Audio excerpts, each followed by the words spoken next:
Welcome to the Deep Dive. Today, we're going to try and map a career that really it defies our modern ideas of longevity, of versatility. It really does. We're looking at a performer whose professional life spanned, 80 years? Hmm.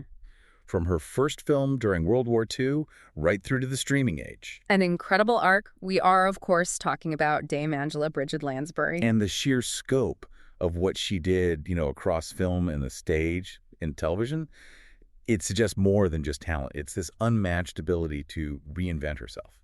It is a truly unique trajectory. I mean, Lansbury didn't just survive the changes in the entertainment world. She mastered three, fundamentally different eras of celebrity. How so? Well, she was constantly adapting. She went from being a young contract player in classic Hollywood to becoming the undisputed queen of Broadway musical theater. Right. And then, as if that wasn't enough, she cemented her legacy as this beloved global television icon, and she did that in her late middle age. So our mission today for this deep dive is to trace that almost miraculous journey. We want to understand the influences of her, her English-Irish background, how she fought against being miscast by the biggest studio in Hollywood, and what it took, both professionally and personally, to achieve that triple crown of fame. And I think we have to start by just establishing the sheer magnitude of her achievement right up front. The awards alone tell this incredible story of skill and, frankly, perseverance. Okay, let's lay them out. She collected 6 Tony Awards over her career. Yeah. 6, including a special Lifetime Achievement Award for her contribution to the stage. Which is just staggering. Then she has 6 Golden Globe Awards. And of course, she holds the distinction of being appointed a Dame Commander of the Order of the British Empire, a DBE by Queen Elizabeth II in 2014. These awards, they really do reflect a mastery across every major venue, don't they? Completely. Film, stage, television. She excelled in all of them. That's exactly right. And to really process this career, I think we need to divide it into those 3 distinct identities you mentioned, the ones that allowed her to perpetually shift and grow. Okay. So first, there was that early phase, the Hollywood ingenue, often, stuck playing these dramatic roles that were way beyond her actual years. This was sort of the phase of frustration. Right. Then came the big transformation, the stage phase, where she becomes the first lady of musical theater, completely dominating Broadway. And surprisingly, she does this in her 40s and 50s. And finally, the phase that defined her public image for billions of people. Well, the global household fame she got as the eternally beloved and very sharp television sleuth, Jessica Fletcher. For 12 seasons and even beyond that, an icon. So let's start at the very beginning and unpack her really unique family background. Angela Lansbury was born on October 16, 1925. And she always had to clarify where she was born, which is interesting. Right, because of her family's famous political connections to East London.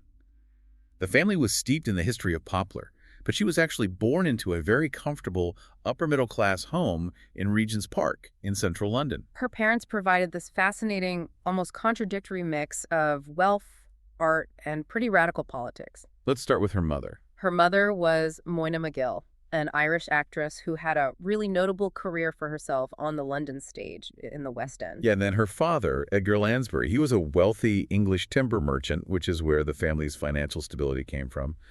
But politically, he was a fascinating figure. Oh, Communist Party politician who also happened to be the former mayor of the Metropolitan Borough of Poplar. It's not a typical background for a young girl in the 1930s. Not at all. And the political influence didn't even stop there.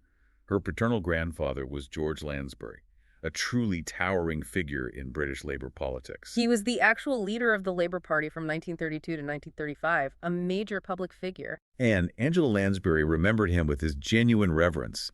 She called him a giant in my youth. This whole mix meant she grew up surrounded by high drama, both theatrical and political. She often connected this dual heritage, her English-Irish roots, to her acting strengths. And I think that gives us a profound insight into how she developed as a performer. She said she felt eternally grateful for the Irish side of her mother's family, which she credited for her sense of comedy and whimsy, the side that gave her warmth. And she contrasted that with her English half. Right, which she felt gave her that reserved, more structured side. She saw the combination, the whimsy and the reserve, as the perfect good mix for acting, because it allowed her to access both deep emotion and lightness. It's a very self-aware analysis of her own tools as an artist. However, this privileged and intellectually stimulating childhood was shattered very early on. When she was just 9 years old, her father tragically died from stomach cancer. And this loss, by her own account, was seismic. We often see patterns where an early trauma shapes an artist's path, and this seems like a very clear case of that. How so? Well, following his death, accounts suggest she retreated into playing characters. It was a psychological coping mechanism. A way to deal with the grief. Exactly, a way to manage that intense grief by temporarily becoming someone else. And that mechanism, playing roles, very quickly formalized into her life's ambition. She briefly attended the Webber Douglas School of Singing and Dramatic Art in Kensington, but then the world just intervened drastically. World War II. As the war intensified and the Blitz began to rain down on London in 1940, her mother made a crucial life-changing decision. They had to leave. Moyna McGill realized that if her daughter was going to have any kind of career, and really if they were going to survive, they needed to get out of Europe. So they traveled aboard the Duchess of Atholl, an ocean liner, ultimately arriving in Montreal, Canada in August 1940. She was with her twin brothers, Bruce and Edgar. From there, the family moved quickly to New York, where Lansbury got a scholarship from the American Theater Wing to study at the Fagan School of Drama and Radio. But the real draw, the magnetic pull of the industry, was always Hollywood. She and her mother arrived in Los Angeles in 1942. But it wasn't an immediate success story, was it? This is where the reality of the immigrant experience kind of meets the Hollywood dream. Absolutely. Both she and her mother initially struggled to find any work. They ended up taking seasonal jobs, just working the Christmas rush at the Bullock's Wilshire department store in L.A. And there's a great little story here. Her mother's dramatic instincts apparently didn't translate so well to retail. Moyna was actually fired for incompetence. Which left the entire family to survive solely on Angela's wages, which were a meager $28 a week. Just think about that. The future Dame Angela Lansbury was surviving on minimum wage in 1942 Hollywood. But then luck, or maybe destiny, arrived pretty swiftly. Her mother, always the actress, hosted a party. And at that party, Lansbury met the screenwriter John Van Druten, who had co-authored the script for an upcoming psychological thriller. This meeting was the single thread that pulled her instantly into the A-list orbit. And that film was Gaslight, released in 1944. She was cast as Nancy Oliver, the cheeky, manipulative Cockney maid, a role that was perfectly suited to her dramatic accent and her sharp wit. The source material says she was considered perfect for the part immediately. What's just astonishing is her age. She was only 17 years old when they were filming. Which meant what, legally? It meant a social worker had to legally accompany her on set to ensure they were complying with child labor laws. But despite her youth, her professionalism just shone through. She signed a 7-year contract with MGM for $500 a week. And that very first performance earned her a nomination for the Academy Award for Best Supporting Actress. It's a truly phenomenal, almost unprecedented start for a newcomer. She followed that with another major film, National Velvet, also in 1944, which led to a cherished, lifelong friendship with her co-star, Elizabeth Taylor. And the critical acclaim just kept on coming. Her third film, released in 1945, was The Picture of Dorian Gray. She played the tragic, innocent singer, Sybil Vane. And that performance earned her a Golden Globe Award and a second nomination for the Academy Award for Best Supporting Actress. So by the age of 20, she has 2 Oscar nominations and a Golden Globe. The expectation at that point must have been pure celluloid superstardom. What's so fascinating is that despite that absolutely spectacular beginning, the next decade, the 1950s, was marked by this profound professional disappointment. Right. She had signed that contract with the biggest studio in the world, Metro-Goldwyn-Mayer, but they completely failed to capitalize on her early promise. This is a classic example, isn't it, of the crushing limitations of the 1950s studio system. Absolutely. MGM kept her under contract. They cast her in 11 more films until 1952, but she was consistently relegated to their B-list roster. She was the supporting actress, never the star. And she felt very deeply that she was consistently miscast by the studio. This is an analytical point we have to explore. Why did MGM keep pushing her into these older, often cynical or villainous roles? It was so pervasive that she complained she was getting fan mail in her 20s from people who legitimately thought she was in her 40s. Which is just incredible. The studio system, it often struggled to identify genuine dramatic leads who didn't fit a very specific sanitized mold. Lansbury had this unique dramatic intelligence and a kind of physical maturity on screen, which the producers just incorrectly equated with older age and gravitas. She wanted to play the Jean Arthur roles. The quirky, unconventional, non-glamorous leading women who were allowed to be funny and complex and central to the story. Instead, she was perpetually the antagonist. She famously lamented that the studio kept casting her as a series of venal bitches. They recognized her strength, but they didn't trust her to carry a picture as the romantic or the quirky lead, so they effectively just boxed her in as the dramatic foil. And this period of professional frustration, it coincided with some significant personal growth and some initial turmoil as well. In 1945, right after that second Oscar nomination, she entered into a very brief, troubled marriage with the actor and artist Richard Cromwell, who was 16 years her senior. That marriage lasted less than a year. It ended in divorce in 1946. And the source material handles this very sensitively. It notes that the reason for the divorce was that Cromwell was gay, and he had married her in the unsuccessful hope that it would make him heterosexual. It's a very sad reflection of the pressures of that era. But thankfully, they did manage to maintain a close friendship until his death decades later. You contrast that turbulent, brief episode with the remarkable stability she found with her second husband, Peter Pullen Shaw. They married in 1949 and stayed together for 54 years until his death in 2003. Shaw, who was a former actor turned agent and producer, he really became the rock of her life. The couple became naturalized U.S. citizens in 1951, though they did retain their British citizenship. And together, they raised two children, Anthony and Deirdre, along with Peter's son, David, from a previous marriage. And this stability was so crucial because her professional life outside the studio system was getting more and more precarious. Right. When her contract with MGM finally ended in 1952, she moved into freelance work. But the typecasting had become totally entrenched.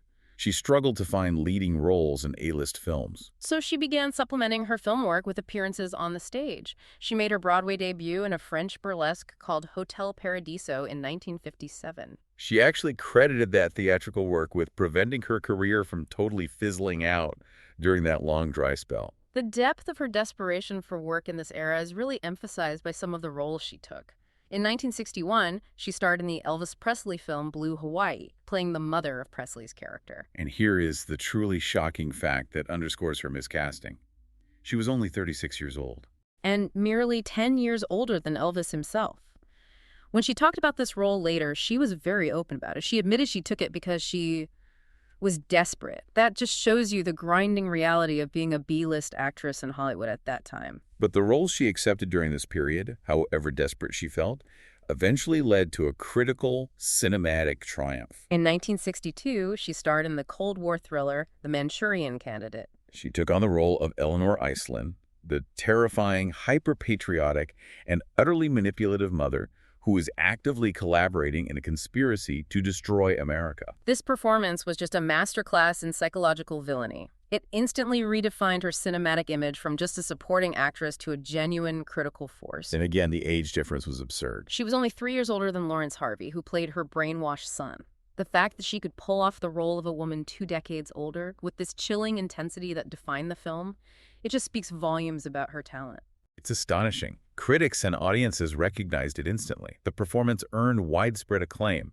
It's frequently cited as her best cinematic work, and it resulted in her 3rd Academy Award nomination for Best Supporting Actress. It was her enduring cinematic triumph, and yet, still not the lead. Despite that critical success, the lead roles, the big box office stardom, it just continued to evade her in film. She remained really dissatisfied with the minor roles that followed. And it was this sustained frustration that pushed her to realize that if she wanted to be a star, a real star, she couldn't rely on the whims of Hollywood producers. She had to take control on the stage. So if the first 2 decades were defined by this frustration and miscasting in film, the period from about 1966 to 1984 saw Angela Lansbury fundamentally redefine her career. Yes, she became the absolute definitive star of musical theater. She earned the title First Lady of Broadway. And the turning point was monumental, accepting the title role in the musical Mame in 1966.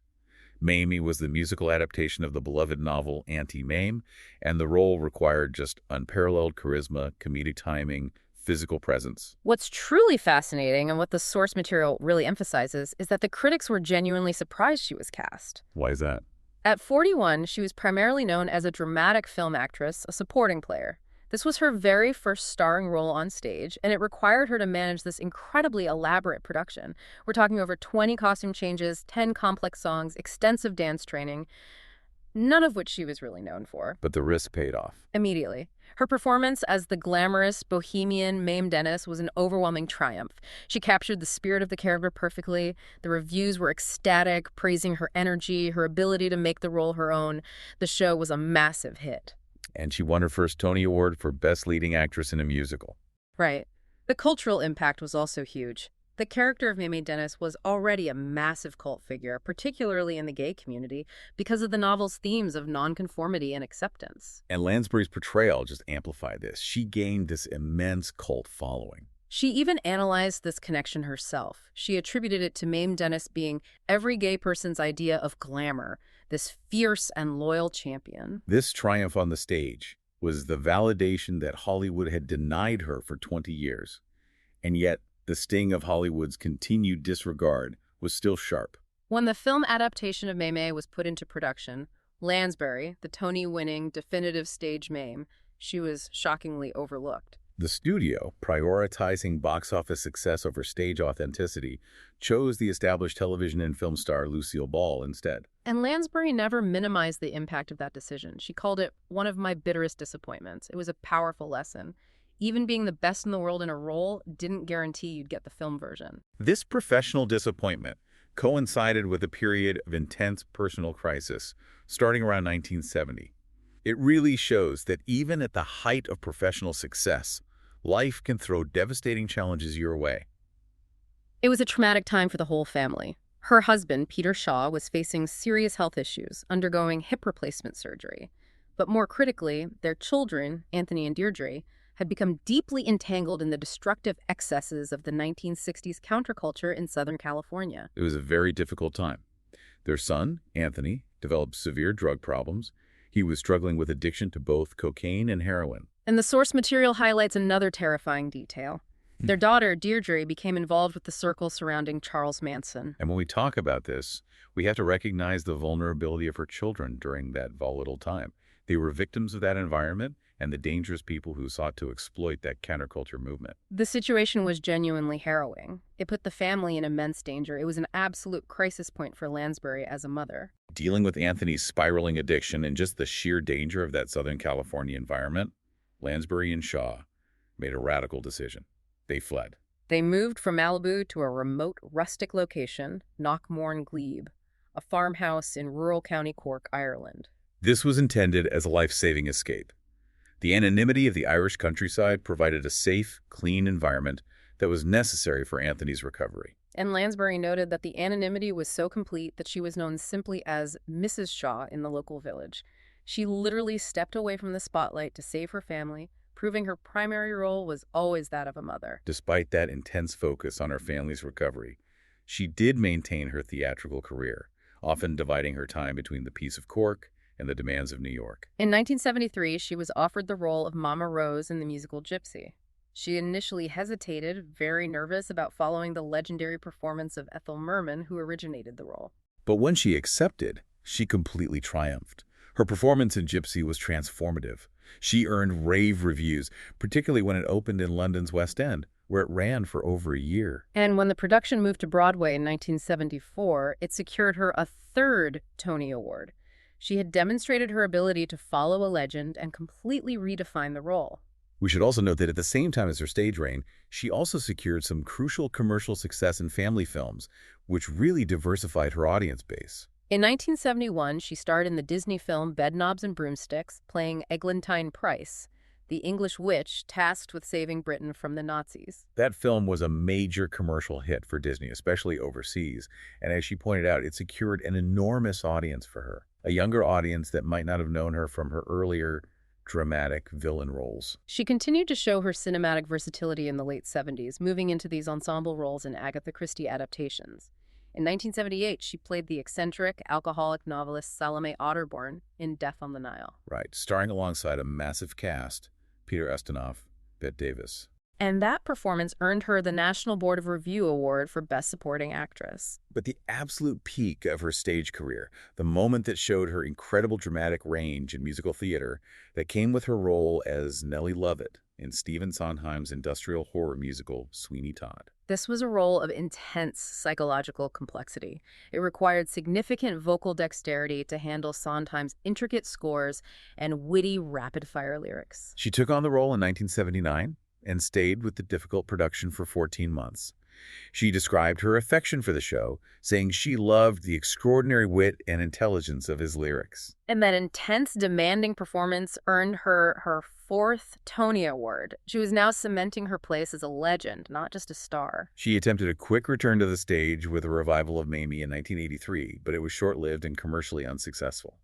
She reflected pretty critically that the show had become a period piece, and the era of that particular glamour was over. And that dissatisfaction coincided with this crucial pragmatic reflection about her career's purpose and its reach. She articulated that she did not want to only reach just the people who can pay $45 or $50 for a theater seat. She saw television. She saw it as offering a chance to play to a vast U.S. public. This belief in sort of democratizing her art form, reaching the masses directly in their homes, it set the stage for the most famous phase of her entire life. So the shift to television came in 1983. She's a stage legend in her late 50s. She's presented with two major network roles, a traditional sitcom and a detective drama. And her agents were heavily in favor of the sitcom. They saw the financial security, the almost guaranteed success of that format. But Lansbury, ever the risk taker, she chose the drama. Murder, she wrote.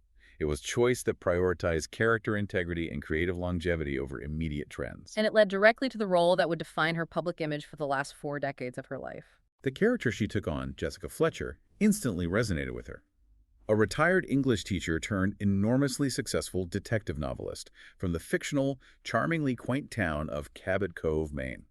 Lansbury affectionately described the character as an American Miss Marple, drawing that immediate connection to the beloved, non-threatening British amateur sleuth. The show premiered on CBS in 1984, and its format was a very deliberate throwback. It was designed as inoffensive family viewing, adhering strictly to the classic whodunit structure. And consciously avoiding the graphic violence and gore that was starting to dominate other American crime shows of the 1980s. Lansbury really appreciated this choice. She stated emphatically, "Best of all, there's no violence. I hate violence." Murder, she wrote, quickly became a cultural phenomenon, and it was especially significant because it featured an older female protagonist in a lead role, something almost unheard of in primetime network television at the time. Right, and Lansbury understood the significance of this. She praised Fletcher's enormous universal appeal. Initially, the show was overwhelmingly popular with senior citizens, the audience often overlooked by network executives who were just focusing on the younger demographic. But the quality and consistency of the show broadened its appeal. By 1991, fully 1/3 of the viewers were under the age of 50. It truly transcended demographics, becoming a fixture of Sunday night television. Behind the scenes, Lansbury quickly assumed significant career-defining creative control over the character. She dictated Jessica Fletcher's costumes, making sure they were sensible and reflected her Maine lifestyle. And she carefully managed her makeup and hairstyle to reflect an intelligent, mature woman, not a glamorous Hollywood star. Most critically, she rejected repeated and intense pressure from network executives. They felt the character needed a romantic storyline or a partner to appeal to a wider audience. But Lansbury stood firm. She insisted that Fletcher remain a strong single woman. She was determined to protect the character's integrity as a role model for women who were single, or widowed, or simply focused on their careers and their intellectual lives. And if she felt a scriptwriter had Fletcher saying or doing anything that felt inconsistent with her established personality, say, showing fear or a lack of intellect, Lansbury, now a producer, made sure the script was changed. This control really ensured the show's quality and consistency. Murder, she wrote, maintained sustained high ratings, consistently performing well in its time slot. It even managed to outdo rivals, including Steven Spielberg's heavily promoted anthology series, Amazing Stories. As the show continued its successful run, Lansbury's control only increased. She and Peter Shaw established Corymore Productions, and by the final 4 seasons, she was serving as an executive producer. which gave her final say on all creative decisions, from casting to location scouting. The series ran for an astonishing 12 seasons until 1996, eventually tying Hawaii Five-0 as the longest-running detective drama series in history at that time. The cancellation was highly controversial, and it certainly wasn't due to declining quality or audience interest in a vacuum. No, it was triggered when short-sighted CBS executives moved the show to a highly unfavorable time slot, Thursday night at 8 p.m., placing it directly opposite NBC's new smash hit sitcom, Friends. And Lansbury was reportedly quite upset. She felt that the scheduling change deliberately ignored the long-standing core audience that had kept the show successful for over a decade. While the main weekly series ended, the franchise demonstrated its continued appeal. There were 4 successful made-for-television films, concluding with The Celtic Riddle in 2003. The role of Jessica Fletcher had become, commercially and culturally, the single most successful and prominent role of her entire multifaceted career. And at the same time as her rise as the television detective, she also achieved this beloved role in animated history. In 1991, she provided the voice of the singing teapot, Mrs. Potts, in the Disney animation Beauty and the Beast. She didn't take that role for commercial reasons. She stated she took it specifically as a gift for her 3 grandchildren, who were all quite young at the time. And her rendition of the title song became an absolute classic. She later lent her voice again to animation, playing the Empress Dowager in Anastasia in 1997. Her global fame as Jessica Fletcher was a commercial goldmine. She endorsed major brands like Bufferin and MasterCard. And she leveraged her public image as a healthy, active, older woman into publishing a book co-written with Mimi Avins in 1990. Angela Lansbury's Positive Moves, My Personal Plan for Fitness and Well-Being. And despite spending 9 months a year filming in California, her emotional anchor remained in Ireland. In 1991, she built Corrymore House, a substantial family farmhouse overlooking the Celtic Sea in County Cork. This home became her retreat, a place where she consistently spent holidays and summers, ensuring that the peaceful, family-focused environment that saved her son remained a constant in her life. The 21st century opened with a bit of a pause in her career, and it reflected a deeply personal preoccupation. After Murder, She Wrote concluded its main run. Lansbury spent those years focused intensely on her husband Peter Shaw's deteriorating health. The seriousness of his condition forced her to drop out of a scheduled stage musical, The Visit, in 2001. She was prioritizing caregiving. Peter Shaw, her husband of 54 years, died in 2003 from congestive heart failure. This was a devastating loss, and following his death, Lansbury felt she would never take on major acting roles again, only perhaps accepting small cameos. She was truly in mourning and stepping away from the demands of the profession. We have to credit the 2005 film Danny McPhee with pulling her back into the spotlight. She played the stern, wealthy Aunt Adelaide, a small but important role. She later credited this return to work with pulling her out of the abyss of grief. It really demonstrates the therapeutic power of returning to your craft. But her true artistic resuscitation came on the stage. After a 23-year absence from a major starring role on Broadway, she returned in 2007 in the play Deuce. And this set the stage for one of her final great triumphs. In 2009, she starred in a revival of Noel Coward's classic comedy Blithe Spirit. She took on the role of the eccentric, delightfully batty medium, Madame Arcady. And that choice resulted in yet another Tony Award. Her 5th competitive Tony for Best Featured Actress in a Play. This tied the record held by the legendary stage actress Julie Harris. At 83 years old, she was still winning competitive awards in the toughest medium there is. This late career triumph also finally brought her recognition from her home country, Britain, in a way she had long deserved. In 2014, she reprised the role of Madame Arcady in London's West End. It was her first London stage appearance in almost 40 years. And for that performance, she won her first Laurence Olivier Award, the highest theatrical honor in the UK. Looking across her career's awards reveals this striking and somewhat humorous duality. The Emmy anomaly. Exactly. Yeah. Despite winning 5 competitive Tonys and 6 Golden Globes, she holds a rather unfortunate record, the most unsuccessful Primetime Emmy Award nominations by a performer. As of 2009, she'd been nominated 18 times for Murder, She Wrote, without ever winning a competitive Emmy. The contrast between her stage and screen awards is stark. Hollywood, however, did eventually make amends for their early miscasting and the Emmy situation. In 2013, she received the Academy Honorary Award for her lifetime achievements in the industry.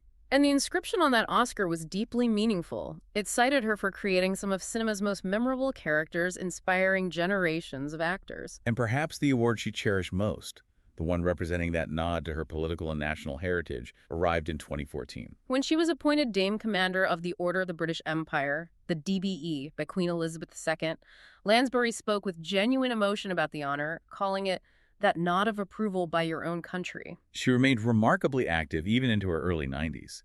She appeared in Disney's Mary Poppins Returns in 2018 as the Balloon Lady. And provided a voice role in the animated film The Grinch that same year. Her absolute final film appearance, a poignant capstone to her magnificent career, was a cameo as herself, featured in the 2022 film Glass Onion, a Knives Out mystery. Her family, meanwhile, had sustained her professional legacy.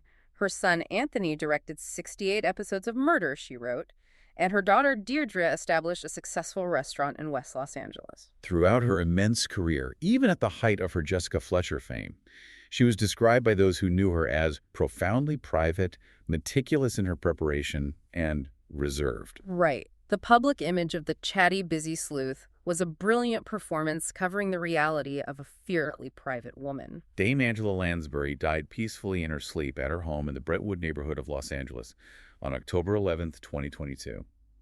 She was 96 years old, just 5 days shy of what would have been her 97th birthday. Angela Lansbury's legacy is really a story of strategic adaptation. She achieved genuine critical success in the dark corners of cinema, only to find her greatest theatrical triumphs on the musical stage. And then finally attained that global, enduring celluloid superstardom only when she embraced television in her late 50s. A dramatic actress who became a musical star and finished as a cozy crime icon. What stands out to you is the immense contrast between the two pillars of her genius. The persona that earned her universal affection and global celebrity was the saintly and safe Jessica Fletcher, the strong single-woman role model. Yet the roles that earned her initial critical respect and defined her acting genius, from the insidious political villain in The Manchurian Candidate to the desperate, murderous, and unsettling Nellie Lovett in Sweeney Todd, were defined by psychological complexity and pure villainy. What does this deep dichotomy tell us about the difference between the challenging roles that define an artist's peak performance and the comforting, steady characters that ultimately earn the greatest, longest-lasting public love?